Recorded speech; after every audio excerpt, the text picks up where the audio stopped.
Yeah. Tantalax, Soweto Parliament, Great Empire of Kermit.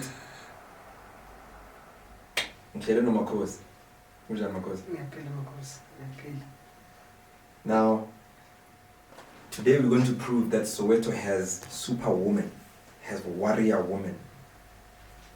We are not short of leadership in our black communities, and today you're going to understand why I always emphasize the fact that we are not short of leadership. Makos. Kulma now. Yes, Kulma Makos. I want you to tell me so that everyone can understand. About Makos. When's that Makos? Makos imali yavuza. Ulapha ekuhloleni kwentombi la sikhulisa khona amantombazana. Uma sikhuluma ngamali yavuza sikhuluma ngamali yavuza oyisangoma Makos. Aphinde abe umhloli wentombi. La eSoweto. Ngihlala khona la eSoweto hlobo sami mina ngizalelwe khona la kule ndawo eBhara. Mangizwa laba abangibeletha. Ngizalwa intombi yakwaZikode Makhosi khona la eMidlands ezone 5. La ngihlala khona seSoweto nje ngihlalwa la kule ndawo. Now, Makos, what does it mean?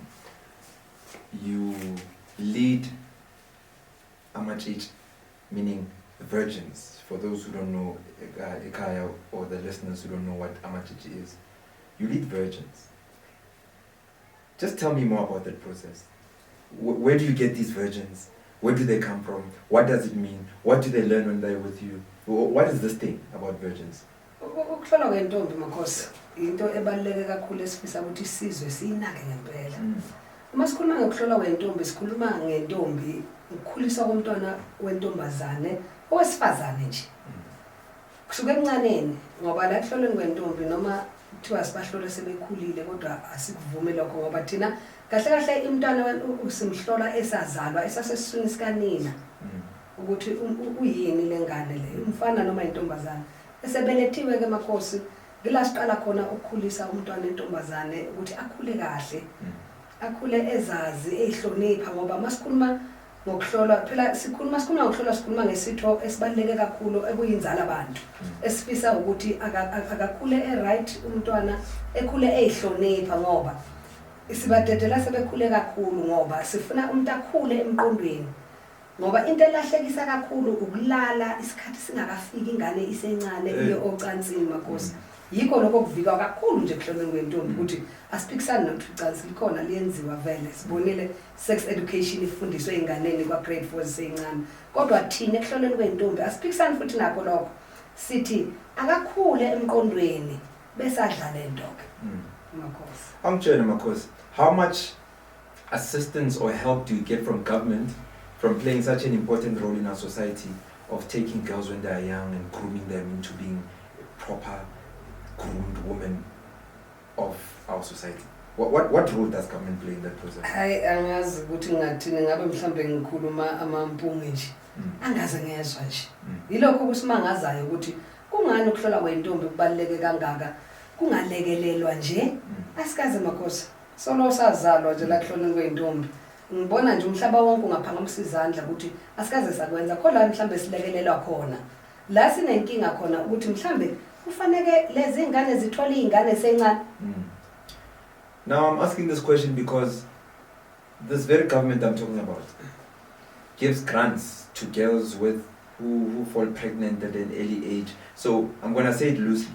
Girls who fall pregnant at an early age get compensated, but girls who take full control of their lives and supported by programs like yourselves, when they reach a certain age and they reach that age with purity and with education, they don't get rewarded for nothing. How does that make you feel? Well, Makhosi mangibheka mina la eMzansi la eSouth Africa nje kuze uphile ube right ngoba ube ngowakhona thola umntwana nje usemncane uzohola uzothola imali yegrant uyayibona mawungenayo umntwana nje awulutho ya fanele ukuthola abantwana asebancane lokho sikwenzayo nje sibona uhulumeni wethu ebona ukuthi hayi ngathi useless kakhulu fanele ufuna ukukhokha le mali banayo le mali ukubhadala abantu abazele laba abangenabo abantwana hayi nathi ababalekanga kakhulu kuleli zwe lakithi. Manje makhosi angitshela.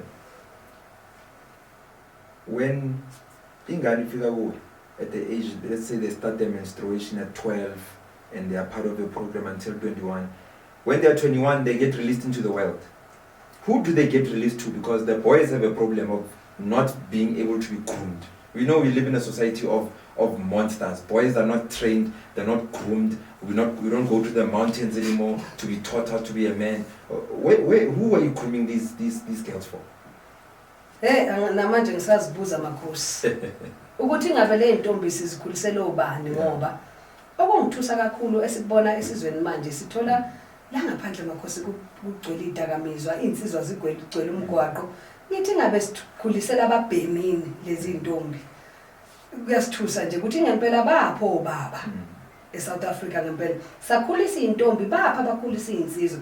Lezi ntombi esizikhulisayo ziyogana obani ngoba le ntombi siyayifundisa makhosi. Uke wabala into ebaluleke kakhulu uqala kokuthomba kwentombazana. Ingakho siqala ukuzihlola sisencane makhosi ngoba ifanele ukuthi ithomba ibe yazi ukuthi iyini lento engena kuyo. Thina ke mase qala ukuthomba makhosi kunomcimbi omunye osebenzayo ekuthiwa umhlonyana la sikhulisa khona intombazana. Isuke iqala ukuke esikhathini ngaleso sikhathi. Isesifundisa ke sifake endlini kunesikhathi sokuba nomgonqo ivalelwe endlini izoxoxelwa manje ukuthi njoba sekunje manje sekunoma kanjani ngahlala ingane manje esisweni. Umsebenzi wethu lo ekufanele ukuthi sizwe siunake ngempela fanele bazi ukuthi umntwana mayiqala kwesikhathini fanele aziswe ukuthi noma kanjani wahlangana nomuntu wesilisa uzodwa umntwana manje. Umsebenzi wethu lo kodwa la kusinenkinga khona bapha abafundisa abantu besilisa. Bapha abafundisa labantu abazoganwa yilabantu sizoganiswa ubani. Makunje inkinga yethu ileyo. Manje wena makhosi, who supports you when you run around, go to different houses, go to different areas of Soweto to wenza umsebenzi for this one child and the next child, omunye uyagula, omunye bayamrape uyagijima, omunye who supports your run your yazi makhosi uma ungafika endlini la ngihlala khona nginamacala nje amaningi phakathi kwengane zami ke manje hawu umyeni wami sadlula nasemhlabeni naye wayesekhathele ugcine naye manje sekuuyolekelelayo makhosi kuphela imali esizibekile ngoba ufika ingane la ayinayicathulo ena ukwazi ukuhamba nalengane ingafani nalezi ezinye ngaso sonke isikhathi fanele sithathe kithi ephaketheni ekuthena kulekelele lezi ingane zifana ayikho into ebuhlungu makhosi njengezingane mazingafani enye ihluleka abazali ke inkinga esinayo ingokuthi emakhaya aphuma kuwo aphuma emakhaya ahlukene ene abangakhona othola ukuthi abanye abazali bayafisa kodwa akusebenzi umuntu ngaphakathi kwekhaya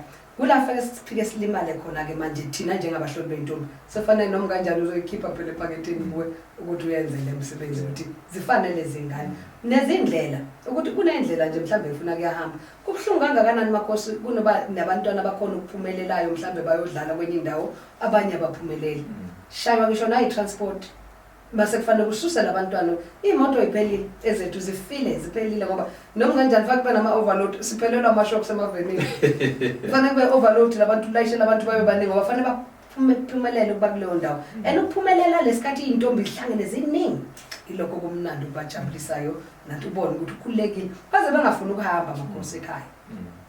What you are doing is very traditional. It's not new. It's not a brand new idea that's amazing. It's not new technology. It's ancient African history. This is what our ancestors lived with, lived by, lived for. So it makes me happy to see someone still recognizing African tradition, especially in townships like Soweto. So because of that, Soweto Parliament is going to make sure that it supports you through and through, 100%. Whether government wants to help you or not, it doesn't matter because we as black people, as black communities, we need to start being independent and start doing things for ourselves because we can't wait on other people, institutions or politics to take care of our lives or our future. It's impossible. They've proved that they don't care. I like saying things straight. They don't care. So we have to start taking care of our own daughters, of our own girls, and because what you are doing is important, we're going to financially help you and make sure that it happens for as long as we are alive at least. Okay? So I want to know, is it possible that in our black society, in Soweto to be specific, because we are people of Soweto, can we have a position of authority in our society that is claimed and owned by girls who are about to become women, who come from being part of this program, Yamachichi. Because I'm trying to understand, or if I was a girl, a young girl, why would I want to join this group? Because this group says, I can't have sex, I can't go to the party, and at the end of the road, I'm sure unemployment affects everyone, whether you're a part of Machichi or not. And then for line nonke for 350. So I'm looking for a way to celebrate these girls who make it through this program and to give them power in society so that the young girls can look forward to being part of these girls so that they can also be like those ones there. We should give them something to aspire to. So in my thinking, at the top of my mind, I'm thinking that when we sit down as Soweto Parliament, we must have a special seat for girls who come from the program, Yamachichi. What do you think? As Makoso, ukhuluma into engilapha kakhulu namhlanje. Ngifisa angithenga amehlo akho. Kodwa ngifisa wazi ukuthi namhlanje ngilaphe into engangihlale ngicabanga ukuthi kungani isizwe simpisholo singayithatheli phezulu kangaka, indaba enkulu kangaka, into enhle kangaka. Ayikho into emnandi njengokubona indodakazi yakho usuyidedela. La isintwini ke la kuhlolwe ngentombi idedelwa ngenkomo, ubaba eseyibonga ukuthi ikhulile. Ehlabela inkomo. Kumnandi nje lokho kuzokwenza lokho le ndaba oyixoxayo ekhulumayo Makosi izokwenza ukuthi amantombazane abe nothando lokho basekuhlolwe ngentombi. Umuntu angacabanga ukuthi lento iyafana ngiyayenza iyafana ngoba hey bangathi abantu sibancisha into emnandi kakhulu. Kanti hey inezinkinga Makosi. Abantu abakhule bayiphathe lento uyazi lokho le ndaba oyishoyo ngempela masingaba nama queen ethu ekuhlolwe ngentombi. Hayi naleli lenkundla soyideda siye kobandayo sipholile Makosi emoyeni sibonile ukuthi imisebenzi yethu igalelo lethu esizweni esimpisholo sibonile sebenza ngoba kahlahla fanele kujabula amathonga amadlozi alelizwe Makosi asimusu kuphelelwa abantu besifazane abamusu kuba uvanzi abantu besifazane akeqoqeke abantu besifazane ngoba ngaphandle kwethu Makosi inzala abantu alikho lelizwe phela kwabhedi umama ekhaya kuyabheda. Yes, because people fail to understand that any nation, the backbone of every nation is the woman of the nation. And the woman of the nation, not in parliament, but it starts at home. If the woman can't take care of home, the entire nation falls apart because the homes are the foundation of the entire country. Because homes make communities, communities make cities, cities provinces, provinces nations. It's that simple. So if you take care of the girl child, you just took care of the entire nation. Ene phela ukubhekelela kwabantu besifazane befundisekile konje yini ongayibiza uthi umuntu akalotsholwe agane ulobolisa bandla angeke ulobolisa umuntu ozohamba empampa emgwaqweni angazokwakho umuzi angithi kufanele wazi ukuthi makhishwa amalobolo kulotsholwa ini mawuthatha unkosikazi usuku yingakho thina abantu besifazane sibalekile kuze kugcineni kufanele kuphuma amalobolo ukuthi kufanele kumkhokhele lo muntu ukuze ukwazi ukuthi abe ngowala ekhaya ukhokhela info ukhokhela uvucu nje into empampa estradini ihambima ihambi yakhuluma ayinamsebenzi wani sayazi ukuthi kufanele kuyobeka ibhodo ekhaya thina ke kuhlolweni kwentombi ukufundisa intombazane ukuthi kufanele ipheke nokuthi kuphekwa kanjani Makosi angeke uthi uyalobola umuntu ozobonda impampa elingavuthiwe. So Makosi, for the parents that are listening now in Soweto,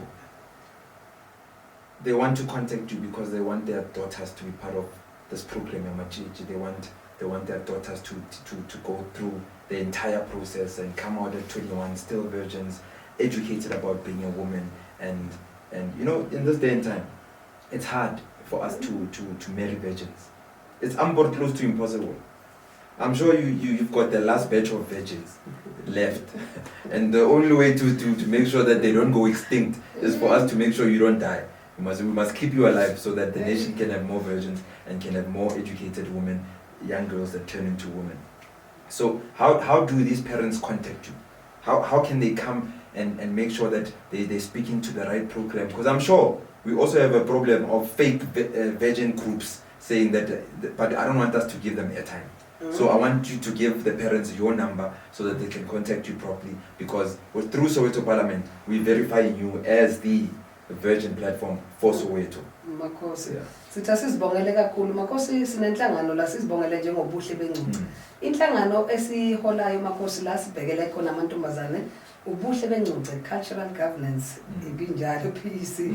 Makosi sikhona la eSoweto eMidlands ezone 5 la sitholakala khona is 211A Sibeko Street zone 5 Midlands. Indlunkulu yethu ikhona ilapho Sibeko Street.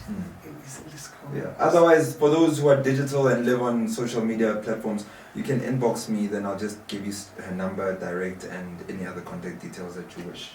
But for Manje Makosi, I want to thank you, not only on behalf of Soweto Parliament, but on behalf of the entire Soweto, because the work you do, not even government can do half that job.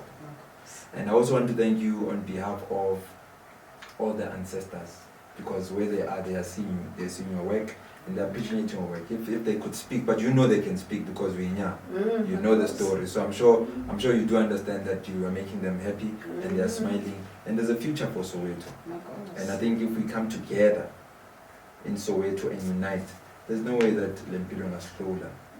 But Ogamanje, let's keep it short, let's keep it simple. The parents know where to contact and send their kids to be part of this amazing program. Until next time, Lux, Soweto Parliament, Great Empire of Kermit, Zinzi Mandela Foundation, Makos. Stores.